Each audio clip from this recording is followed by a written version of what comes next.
Well, this is take 2 of trying to get 391 over here. She decided to go back across the hot fence, which, because of the grounding issues and such dry conditions, isn't very hot. So we got her back across this morning, and we got a bucket, and we got the trailer over on the pasture in a loadout spot. So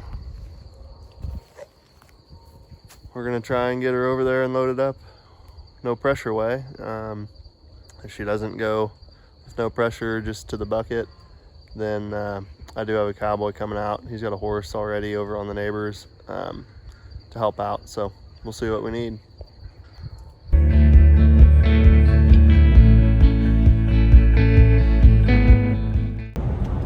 Well, I wish I could say that went as smooth as I had planned and as smooth as I had hoped, but unfortunately it did not.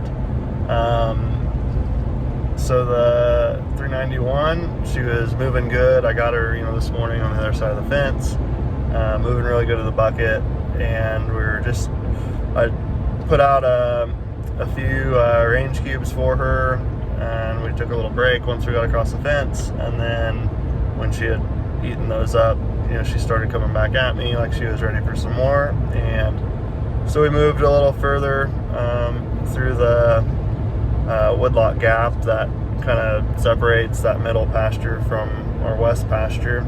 And right when we got to the opening, I don't know if it was my attitude or demeanor or something changed. Maybe I got a little excited, but she could have sensed and picked up on that. But she made a decision to turn around and head back over to where she crossed the fence, which I had put back up, and so she just jumped right back over it.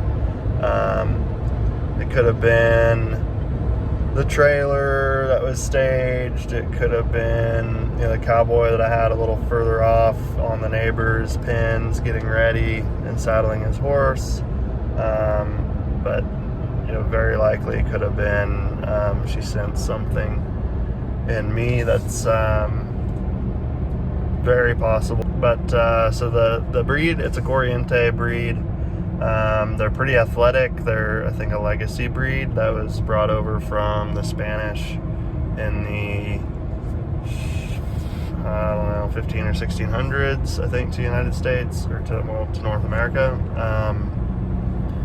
I think, they're not nearly as kind of watered down, I guess, as some of the other breeds of cattle that you may commonly see. They are definitely very athletic, and can stretch their legs for sure when you stress them out a little bit. So what ended up happening is we tried 3 times with the range cubes to get her moved over and to the trailer, and she just never would, or even get out to that open pasture where we could maybe use the cowboy. So she went back to the middle, and so I got the cowboy, and he started to move her with his horse, and the idea was to try and get him into my east pasture, which is much more open, even more. There's, I think, like 4 acres over there, so a lot more open area over there, and so that worked. We dropped some fence, and that worked. But then when trying to get her roped up over there, she jumped the 5-wire barbed wire fence and got onto the neighbor's CRP, and so I had to give the neighbor a call. Luckily, he was okay with us tripping her up over there and getting the trailer over there to get her loaded. So that's what we ended up having to do. We were pretty fortunate this morning. We had a really heavy dew on, and fog, and almost like a mist, and so that, coupled with the fact that I have a diesel pickup, which is generally a little more safe on temperatures underneath to go into grass with, and I brought a fire extinguisher. And so all those things together, and just that early communication with the landowner, my neighbor was, enough to let them give us the go ahead. So we got her caught, got her loaded. Definitely not the low stress method that I had hoped for. So I think, the takeaways from this today are, if we continue to have cattle out on our homestead, then some catch pins are definitely going to be necessary. I don't know. I don't think cattle they're definitely not a year-round addition to the homestead. I just don't have the grass to sustain it.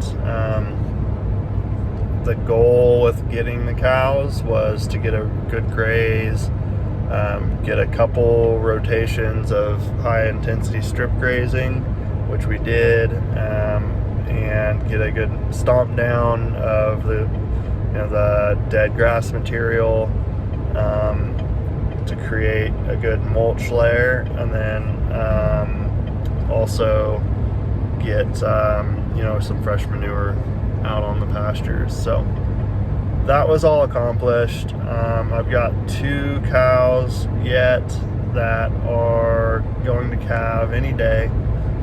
So when they calve, I may either sell them as pairs or split up the calves after they're weaned and then sell the cows as open cows. I don't know yet, but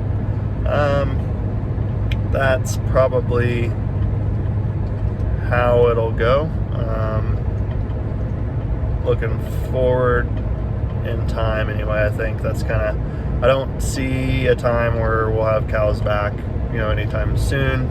They've accomplished their goal on what I wanted out of them for the pasture, and we're also getting a little bit of beef out of it, so that's perfect. I think for the way our land lays out and the amount we have, I think chicken or poultry is going to be more of my focus, and I'd really like to find somebody local with some goats that we can get in and browse off our woodlots.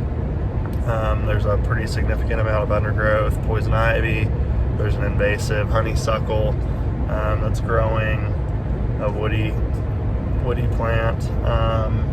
So I think some goats would really do us some good on our forest area, our woodlots. And then I've also been thinning those out. I've been taking the less desirable trees out, the more mature ones, and using those as firewood. So we have some people call it a Chinese elm, some people call it a Siberian elm, but it's a non-native elm, and it spreads like wildfire. So I've been taking out the mature ones, and then the younger ones, I'm hoping to get some goats in there to help those. Otherwise, I'll just have to take a brush hog back in through those woodlots. So the desirable species I'm keeping are like hackberry, mulberry, walnut. Those are kind of the big, I'd say those are the main 3. I haven't seen any oak out here, but and hedge. We have hedge too. Osage orange is what some people call it. But so those are what I'm leaving, and I am harvesting some of the more mature ones for firewood, for better firewood. And then opening up the canopy to give more room for the immature ones to grow. That's the idea. So anyway, that's that on today. I'm hauling the beef down right now.